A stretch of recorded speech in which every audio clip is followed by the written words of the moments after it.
여러분 안녕하세요. 8월 3일 화요일 셉스의 꿈쟁이 라디오 꿈지기 셉스입니다. 지난주 3부 예배 때 제가 정말 오랜만에 찬양 인도를 했습니다. 찬양 인도를 꽤 오랫동안 그리고 많이 해왔었음에도 오랜만에 다시 하려니까 많이 긴장되고 걱정도 되었습니다. 그래도 예배를 준비하면서 하나님을 예배하는 시간과 그 자리가 얼마나 소중하고 또 제가 갈급해하고 있는지 느끼게 되었습니다. 여전히 나아지지 않는 상황과 현실 앞에서 많이 지치고 어렵기도 하지만 그래도 여전히 우리 안에 있는 하나님을 향한 갈급함이 있는 것을 봅니다. 우리를 창조하신 목적, 하나님을 찬양하고 예배하며 영원토록 그를 즐거워하는 그 목적에 맞게 살아갈 때 우리는 그 갈급함이 채워지는 것 같습니다. 우리의 상황이나 환경, 어떠함에 상관없이 항상 하나님의 선하심을 믿고 기다리면서 우리를 부르신 그 자리에서 하나님을 예배하는 온전한 예배자가 되실 수 있기를 바랍니다. 하늘의 가족 모두 참된 예배자가 되시길 축복하면서 오늘의 꿈쟁이 라디오 시작하겠습니다.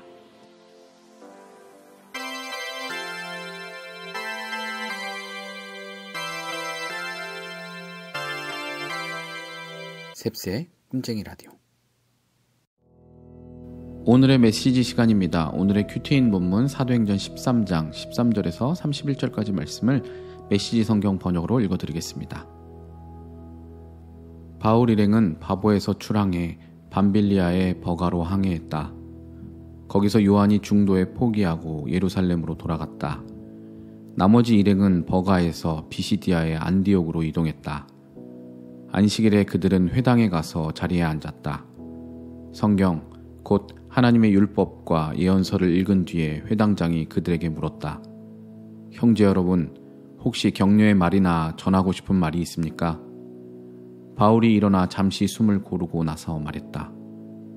이스라엘 동포 여러분, 하나님과 벗이 되신 여러분, 들어보십시오. 하나님께서는 우리 조상에게 특별한 관심을 두셔서 이집트에서 짓밟히던 나그네 된 우리 민족을 일으켜 세우시고 거기서 장엄하게 이끌어내셨습니다. 그분은 황량한 광야에서 40년 가까이 그들을 돌보아 주셨습니다. 그 후에 앞길을 가로막는 7 적국을 쓸어버리시고 가나안 땅을 그들의 소유로 주셨습니다. 그 기간이 450년에 달합니다. 예언자 사무엘 때까지 하나님은 사사들을 보내셔서 그들을 이끌게 하셨습니다.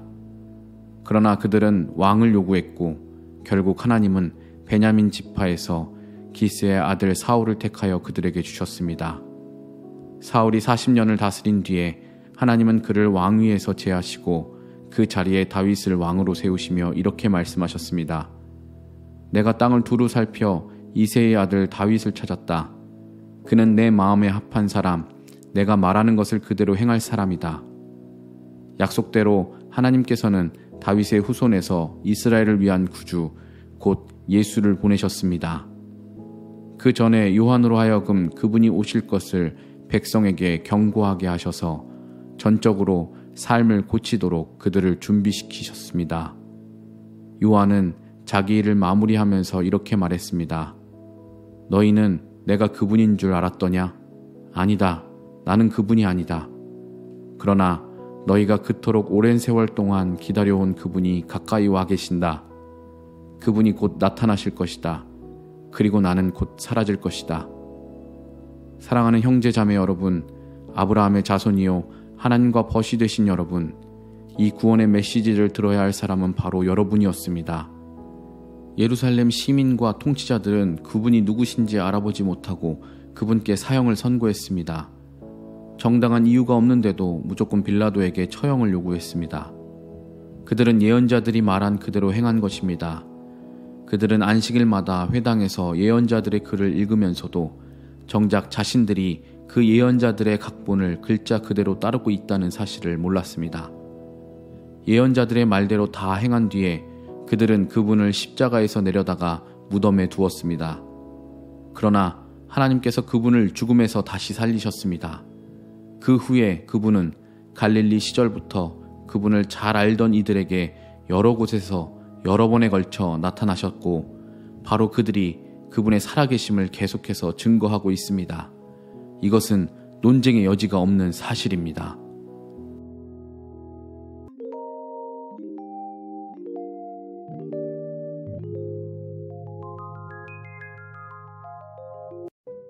책 읽어주는 남자 시간입니다. 조정민 목사님의 책 사람이 선물이다 중에서 인생은 성숙이다 챕터 글귀 10개를 읽어드리겠습니다.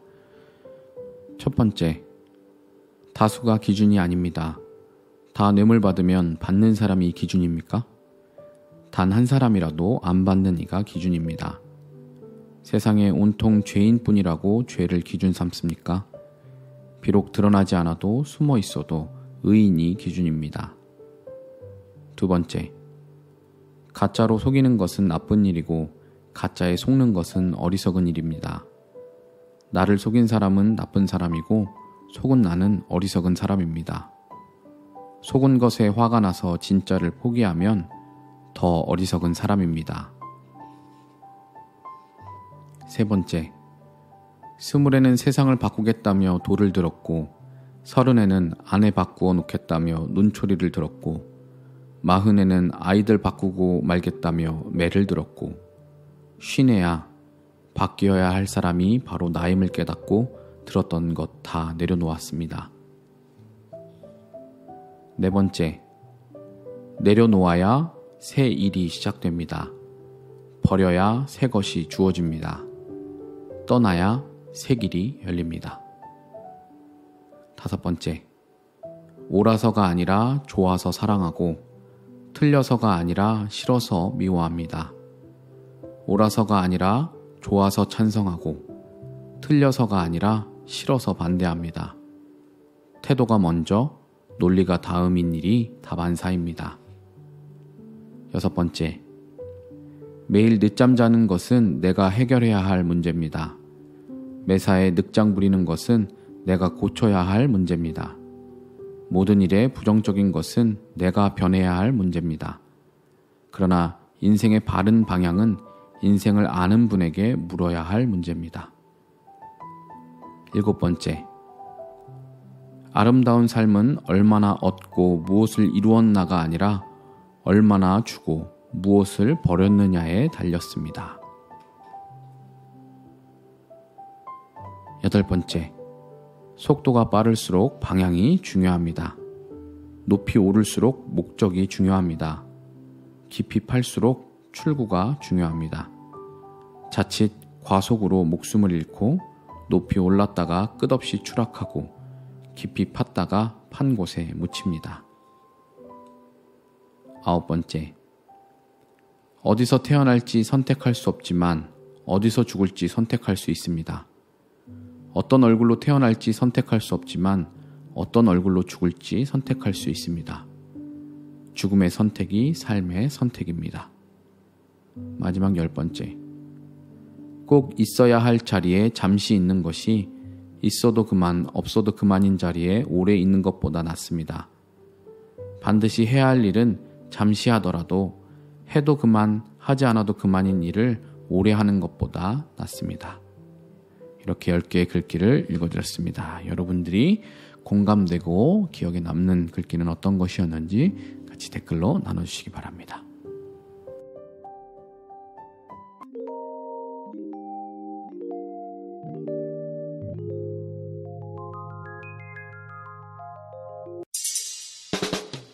이번 순서는 마인드노크 시간입니다. 제가 마인드노크라는 질문 카드에서 뽑은 질문에 제 스스로 답을 하는 코너인데요. 같은 질문에 대한 여러분의 대답도 함께 댓글로 남겨주시면 감사하겠습니다. 지난번엔 크리스찬으로서 존경하는 가족이나 지인이나 셀럽이 있나요? 라는 질문이었습니다. 이번에 제가 뽑은 질문은 내 삶의 가장 큰 축복은 무엇인 것 같다 라는 질문입니다. 내 삶의 가장 큰 축복은 이것이다 라는 건데요. 저는 두 가지를 이야기할 수 있을 것 같은데요. 우선 첫 번째, 제 인생의 가장 큰 축복은 제가 믿음의 가정에서 믿음의 부모님 아래에서 태어나고 자란 것이라고 하겠습니다. 신앙은 제 인생의 가장 중요한 가치이고 삶의 중심이기 때문에 기독교 신앙이 제게 생기고 뿌리 깊이 내리도록 해준 역할은 저희 가정과 부모님의 역할이 제일 중요하다고 할 수 있습니다. 부모님과 저희 믿음의 집안의 어른들이 계셨기 때문에 제가 믿음을 가지고 지금 이렇게 목회자로 살아갈 수 있다고 생각합니다. 그래서 제 인생의 가장 큰 축복, 첫 번째 축복은 바로 믿음의 가정에서 태어나고 자란 것입니다. 두 번째로 제 인생의 가장 큰 축복은 지금 제 아내를 만난 것이라고 하겠습니다. 하나님께서 저에게 가장 잘 맞는, 그리고 저에게 복된 짝을 만나게 하셨다고 저는 믿습니다. 물론 사람이기 때문에 완벽할 수 없고 저 또한 제 아내에게 부족함이 많지만 그럼에도 하나님이 아내를 만나게 해주신 것이 제 인생에 주신 가장 큰 축복 중 하나입니다. 그래서 사랑스러운 두 아들도 태어나게 되었고, 두 아이가 지금까지 건강하고 바르게 잘 자랄 수 있었던 것도 전적으로 아내의 수고와 헌신 때문입니다. 제가 교회 사역을 함에 있어서도 많은 힘이 되어주기 때문에 저는 두 번째, 저의 인생의 가장 큰 축복 두 번째로 제 아내를 만나서 가정을 이룬 것이라고 하겠습니다. 네, 너무 뻔한 답처럼 들리시나요? 네, 그러나 이게 지어낸 말이거나 뭔가 제가 정답을 말해야 된다고 생각해서 이렇게 이야기하는 게 아니라 제 진심으로 하는 답변이기 때문에 어쩔 수 없습니다. 여러분도 나름 이 질문에 좀 스스로 답을 해보시면 저와 비슷하실 수도 있을 것입니다. 여러분의 인생에서 가장 큰 축복은 무엇이라고 생각하시나요? 여러분의 인생의 가장 큰 축복도 댓글로 남겨주시고 알려주시면서 그렇게 나눠주시면 감사하겠습니다.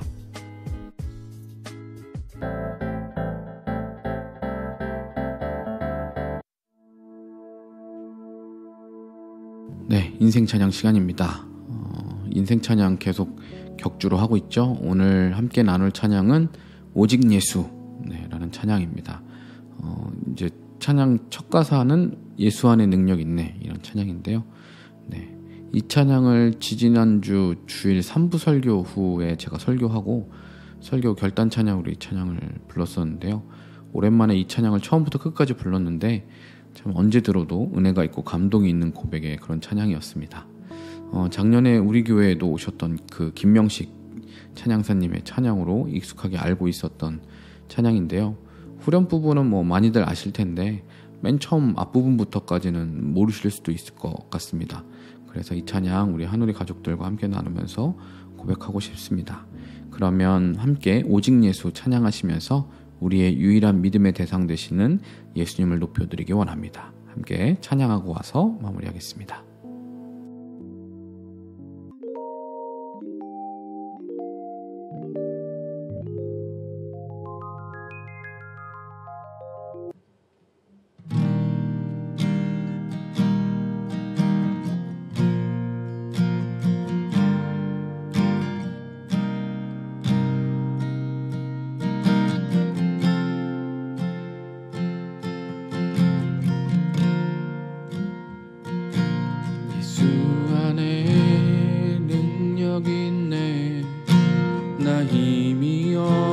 쓰러질 때도 넘치는 은혜와 사랑, 그 능력으로 승리 얻으리. 나는 인생의 성공을 너무 소중히 여겼네. 세상 영광보다 귀한 주님의 그 은혜, 오직 예수 나의 믿음, 십자가 능력 속에 빛나는 영광, 내 모든 승리로 주님께 영광을, 나의 힘 나의 소망 오직 예수, 예수 안에 영광 있네. 주 은혜로 나 구원 얻었네. 나 오직 주의 은혜로서 나의 부족함이 이길 수 있네. 난 이제 세상 명예보다 주님 알기 원해. 주의 축복 감사하며 주의 영광 높이리. 오직 예수 나의 믿음 십자가 능력 속에 빛나는 영광 내 모든 승리로 주님께 영광을 나의 힘 나의 소망 오직 예수 나의 믿음 십자가 능력 속에 빛나는 영광 내 모든 승리로 주님께 영광을 나의 힘 나의 소망 오직 예수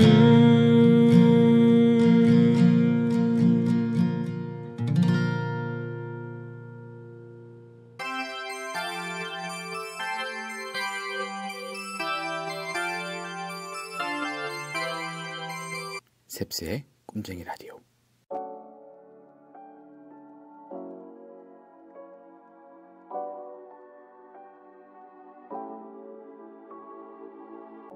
(8월부터) 전면 비대면 예배 체제가 되면서 그 전과는 다른 점이 한 가지 생겼습니다. 그 8월 전까지는 금요기도회를 개인 자율기도로 대체했었지만 이제는 금요기도회도 온라인 기도회를 시작하게 되었다는 점인데요. 비록 현장에서 진행하는 금요기도회를 완전히 대체할 만큼 나은 환경은 아니지만 그동안 금요일에 하지 못했던 기도회를 다시 하게 되니까 이 시간이 얼마나 중요하고 필요했는지 느끼게 되었습니다. 비록 온라인으로 진행하고 시간도 1시간 반 정도이지만 더 적지만 기도에 조금 더 초점을 맞춰서 진행하고 있습니다. 온라인으로 참여하실 경우 이것이 얼마나 잘 전달되고 또 기도하는 데 도움이 되실지 저희가 다 알 수 없지만 한 가지 확실한 것은 기도는 어떻게 해서든 계속해야 하는, 멈추지 말아야 하는 우리 영혼의 호흡이라는 점입니다. 그동안 기도의 시간을 놓치고 계셨다면 꼭 온라인으로라도 금요기도에 참석하시길 권유드립니다. 집에서 기도하려면 물론 눈치도 보이고 불편함이 한둘이 아니겠지만 이어폰으로 들으시면서 자기 방에서 조용히 읊조리면서 기도하시더라도 꼭 그 기도의 시간을 붙잡고 참여하실 때 하늘로부터 부어지는 은혜와 기름 부음이 있다는 사실을 기억하시고 그 시간을 사모하시면서 참여하시기 바랍니다.